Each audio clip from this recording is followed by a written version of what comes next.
On December 4, 1872, a British ship spotted a lone vessel drifting in the middle of the Atlantic Ocean. The sails were set. The cargo was intact. A pot of food was still warm in the galley. But every single person on board had vanished without a trace. No bodies. No struggle. No explanation. This is the story of the Mary Celeste, the most famous ghost ship in history, and the 10 people who disappeared into thin air.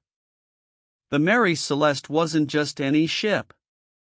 She was a sturdy American brigantine built in Nova Scotia in 1861, and she had already survived a shipwreck and a complete rebuild.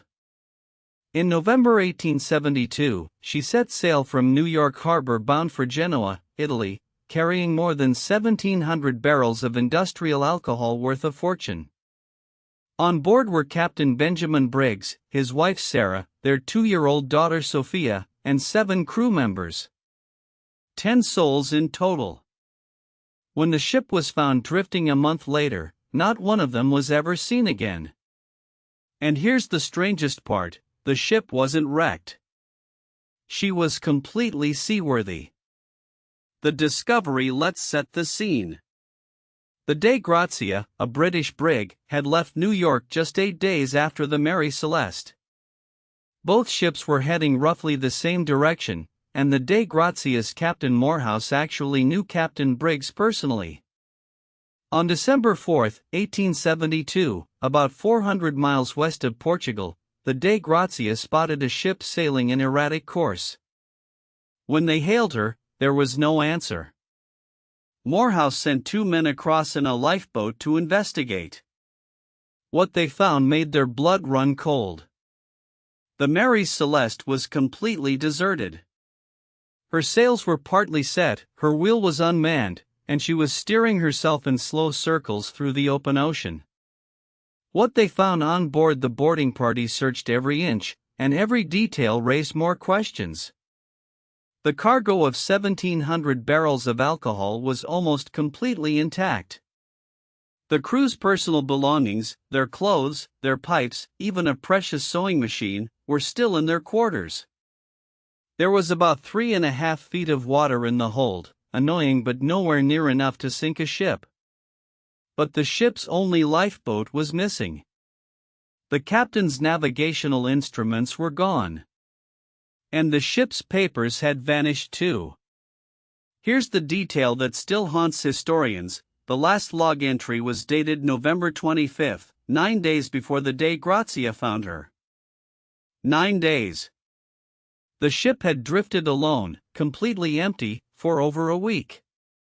If you're enjoying this deep dive into history's greatest mysteries, hit subscribe, because we publish a new mystery every single day.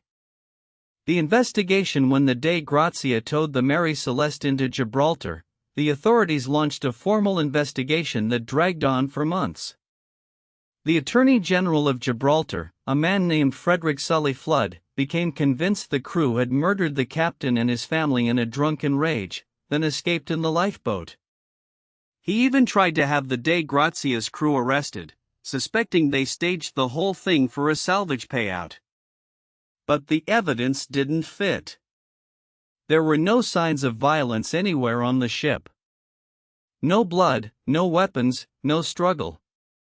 The alcohol aboard was industrial grade, undrinkable, so a drunken mutiny was practically impossible. The court eventually cleared everyone and awarded the salvage crew a small fee, but the mystery only grew. And that's when the wild theories started pouring in. The wild theories. Over the last century and a half, people have blamed everything for the disappearance.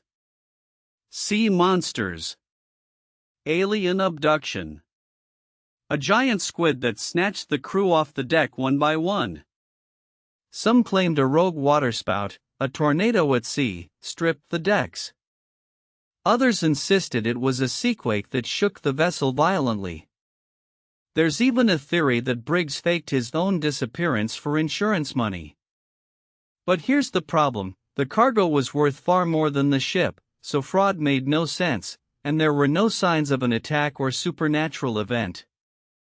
The most famous theory came from Sir Arthur Conan Doyle, the creator of Sherlock Holmes, who wrote a fictional story about the ship in 1884. It was pure fiction, but so many people believed it that even the ship's name got misspelled forever, Mary Celeste. What probably really happened? So what's the most likely explanation? Modern historians and marine experts have pieced together a chilling and simple scenario. The ship was carrying industrial alcohol that slowly leaked fumes into the hold. Those fumes are extremely volatile. A single spark could have turned the entire ship into a fireball. The crew may have smelled the fumes and feared an imminent explosion. And remember, one of the pumps was found disassembled, and the sounding rod sat on deck, meaning someone had just measured the water in the hold. Here's the terrifying part: the rod may have been faulty. The crew may have believed the ship was filling with water and about to sink. So Captain Briggs made the decision that sealed their fate. He ordered everyone into the lifeboat, intending to tow it behind the ship until the danger passed. But then the weather shifted, the rope snapped, or the boat capsized. The Mary Celeste sailed on without them, and all 10 people were swallowed by the Atlantic. It's not aliens. It's not a conspiracy. It's a tragedy of human panic and bad luck. To this day, the fate of Captain Briggs, his family, and his crew remains officially unsolved. The Mary Celeste herself had one final twist. She was deliberately wrecked off the coast of Haiti in 1885, ironically, in a real insurance fraud scheme. But the mystery of her vanished crew has inspired books, movies, and endless debate for over 150 years. The next time you look out at the ocean, just remember, somewhere out there, a ship sailed on without its people.